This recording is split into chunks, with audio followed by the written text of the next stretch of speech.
Hook. It was just another late-night pizza delivery.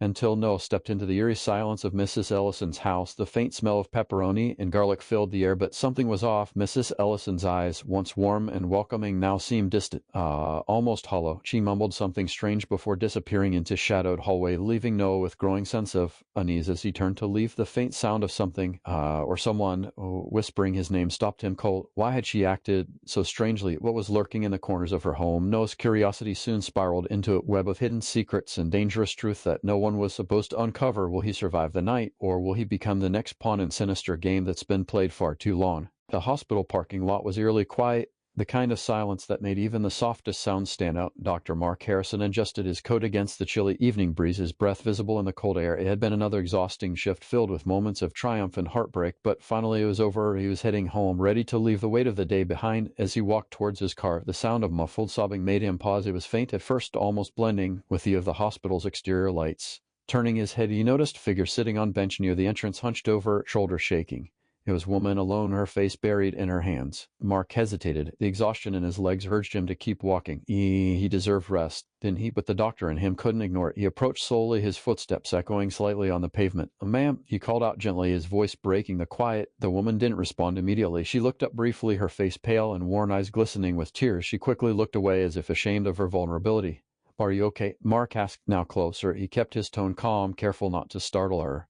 "I'm fine," as she muttered, her voice cracking. She straightened up, brushing away the tears with trembling hands. I'm sorry, I didn't mean to bother anyone. If you're not bothering me," Mark assured her. "Is there someone I can call for you? Family member, maybe?" The hospital parking lot was eerily quiet, the kind of silence that made even the softest sounds stand out. Dr. Mark Harrison adjusted his coat against the chilly evening breeze, his breath visible in the cold air. It had been another exhausting shift filled with moments of triumph and heartbreak, but finally it was over. He was heading home, ready to leave the weight of the day behind. As he walked towards his car, the sound of muffled sobbing made him pause. It was faint at first, almost blending with the of the hospital's exterior lights. Turning his head, he noticed a figure sitting on a bench near the entrance, hunched over, shoulders shaking.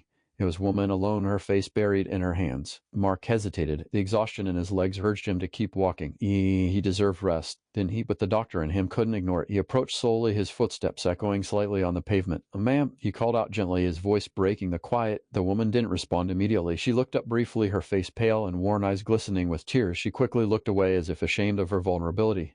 "Are you okay?" Mark asked, now closer. He kept his tone calm, careful not to startle her.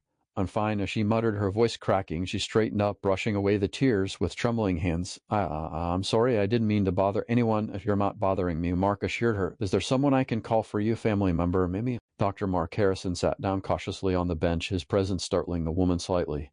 Up close, she seemed even more fragile, like a shadow of someone who had been through far too much. She glanced at him, her tear-streaked face etched with lines of exhaustion and grief. "I don't know where to start," she said, her voice wavering. Mark nodded gently. "Take your time. Whatever it is, I'll listen." As she hesitated, her hands gripping the edge of the bench as if it were the only thing grounding her. After a moment, she exhaled deeply and began. "My name is Clara Dawson." Her voice cracked on the last word, and she paused to steady herself. "I've been here before, not on this bench, but inside. My daughter was patient here." Mark felt flicker of recognition at the name, but said nothing, letting her continue. Clara faltered, her gaze distant, as though reliving something too painful to confront fully. She was so young, so full of life, and then she was gone. Mark leaned forward, his tone soft but steady. "Clara, I'm so sorry. Losing child is unimaginable, but why are you here tonight? What brought you back?" Clara swallowed hard, her knuckles turning white as she clenched her hands. "I've been trying to move on, to accept that it was just fate, but I can't. Not when things don't add up.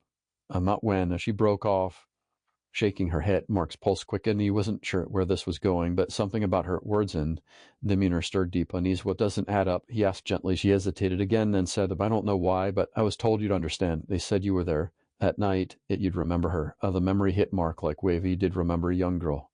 Emily Dawson. The case had been tragic, her sudden death during surgery lingering as one of the hardest moments of his career, but the details were vague, clouded by time and the many patients who had come and gone since. Mark led Clara to a nearby cafe, its warm glow standing out against the dark streets. Inside, of quiet chatter and clinking cups provided sense of normalcy, but the unease in Mark's chest remained. They found table in the corner, away from prying eyes. Clara sat stiffly, her hands clasped tightly around cup of tea she hadn't touched. "Start from the beginning," Mark said, his tone firm but kind. "Tell me everything you can remember about Emily's case and what happened afterward." Clara stared into her cup for a moment, gathering her thoughts. That was sudden. She began. "Emily was always healthy, barely ever caught cold, but one day she fainted at school. They said it was her heart. Her voice wavered, and Mark could see the pain of reliving those moments etched on her face. They said she needed surgery right away. Clara continued, the doctors were kind. You were kind. I believed everything would be okay. But then, during the surgery, she just didn't make it. Mark remembered the day vividly now. The frantic effort to save young life, the crushing weight of losing her despite their best efforts. He had always chalked it up to rare, tragic complication. What happened after the surgery? Mark asked, leaning forward. Clara's grip tightened on the cup. At first it was the usual paperwork, condolences, trying to pick up the pieces. But then, about a week later, strange things started happening. Man came to my door, said he was from the hospital, but he wasn't wearing badge. He asked me questions about Emily's health, our family history, things that didn't feel right. Mark frowned, his medical instincts kicking in. Did he say why he needed that information? Mark returned to his apartment after dropping Clara off, but his mind was far from settled. He replayed her words over and over. They told me you'd be the one to understand. That gnawed at him. Someone had deliberately involved him in this, someone who believed he held the key to uncovering the truth. His small apartment, usually sanctuary, felt stifling that night. He opened his laptop and pulled up Emily Dawson's file, accessing the hospital's internal database. At first glance, everything seemed ordinary. Medical notes, test results, the surgery report. But as he scrolled further, something caught his eye. The discharge section, typically signed off by the attending physician, was incomplete. It wasn't just blank. It had been flagged as under review. Mark's stomach tightened. Why hadn't this been addressed at the time? He cross-referenced the file with his personal notes from that day. Junior resident Dr. Patel had been responsible for overseeing post-operative paperwork. Mark recalled her as competent and meticulous, making the oversight suspicious. He hesitated before dialing her number. Patel had left the hospital years ago, but perhaps she could shed some light. When she answered, her voice was cautious, almost defensive. Dr. Harrison? It's been a while. What's this about? Mark explained the situation briefly, avoiding any alarming details. Do you remember Emily Dawson's case? He asked, his tone steady but probing. There was silence on the other end. Then Patel sighed. I was told not to ask questions, so she said finally, but something about that case. It didn't sit right with me. Someone from administration got involved, and they told me to leave it alone. Who? Mark asked, his pulse quickening. I don't remember their name, she said, her voice shaky now. But they weren't doctor. They had access, though. They were in and out of the file room, pulling records, making calls. It felt wrong. Mark hesitated. Outside room 403, his palms sweaty despite the cool air in the hospital hallway. He glanced around to ensure no one was watching before slipping inside. The supply closet was dimly lit, the scent of disinfectant hanging in the air. Rows of shelves held neatly stacked boxes of gloves, syringes, and other medical supplies, but nothing seemed out of the ordinary. The email had been cryptic, yet Mark felt an undeniable pull to dig deeper. He started scanning the shelves, moving boxes aside, searching for anything unusual. After a few tense minutes, his hand brushed against something tucked behind a row of sterile gowns. Manila envelope. He pulled it out, heart pounding.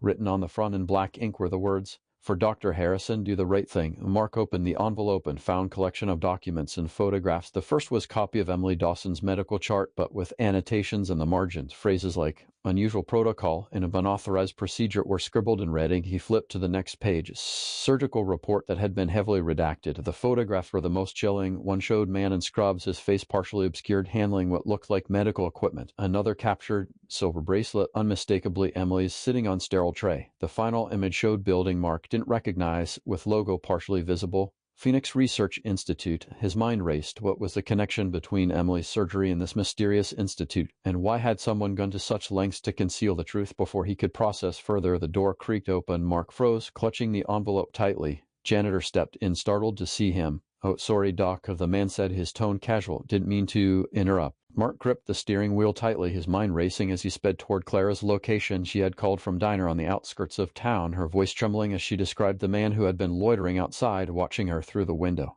When Mark arrived, the parking lot was nearly empty, illuminated by flickering neon lights. Clara was inside, sitting near the counter, her face pale with fear. She looked up as Mark entered, relief washing over her. "He's still out there," she whispered, nodding toward dark sedan parked across the street. Mark turned to glance through the diner's window. The car sat idle, its windows tinted so dark he couldn't make out who was inside. The air felt thick with tension. "Stay here," he said firmly.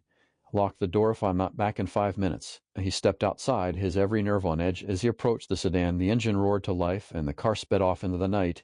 Mark barely caught a glimpse of the license plate before it disappeared down the road.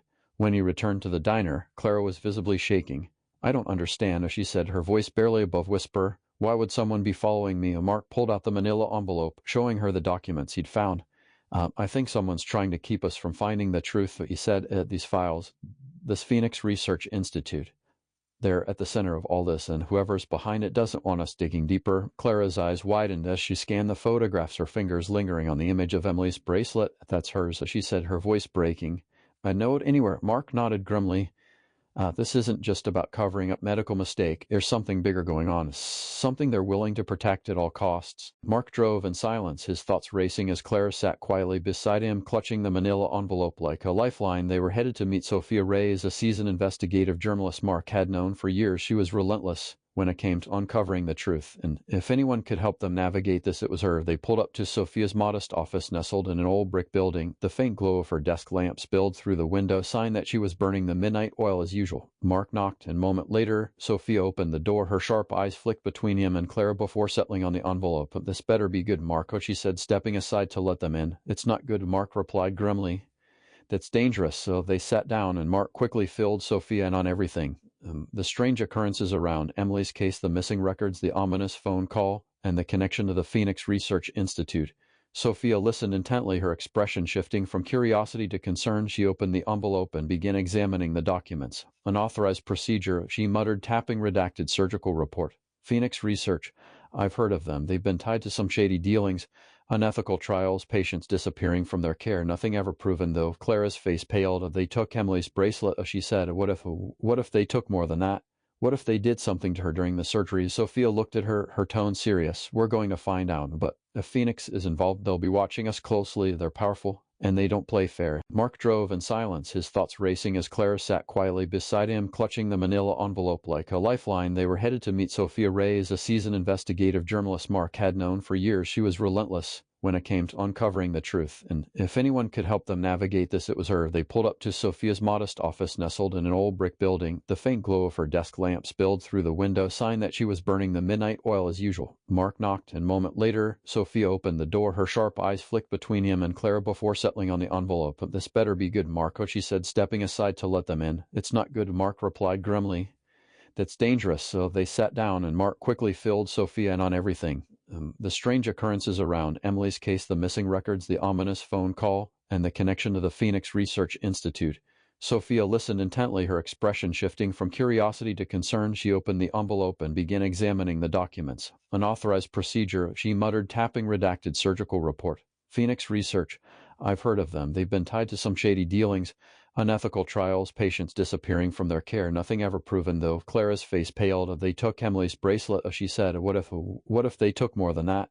What if they did something to her during the surgery?" Sophia looked at her, her tone serious. "We're going to find out, but if Phoenix is involved, they'll be watching us closely. They're powerful, and they don't play fair." The air was heavy with tension as Mark and Clara waited in the car outside Phoenix Research Institute. Sophia's intel had revealed that the facility operated under tight security, but she had managed to find chink in their armor. An old maintenance entrance with faulty camera. It wasn't much, but it was their best shot at getting inside without being noticed. Clara gripped Mark's arm as they prepared to move. "Are you sure about this?" As she whispered. "What if we get caught?" "We don't have choice," Mark replied, his voice low but resolute. "The Phoenix is hiding something about Emily. We need to find it. This could be our only chance." Dressed in dark clothes, they slipped through the shadows toward the building.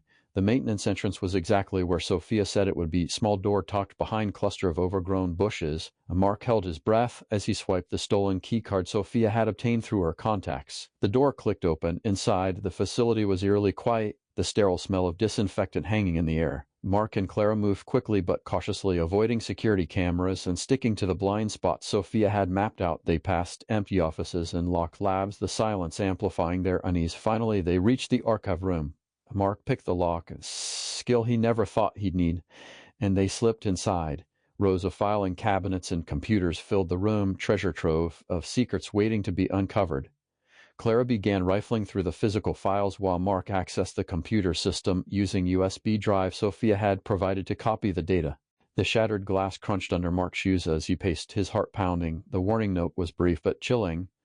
"Stop now, or you'll regret it." Sophia tossed the note onto her desk, her jaw set with determination. "This just means we're close. They wouldn't be this desperate if we weren't threat."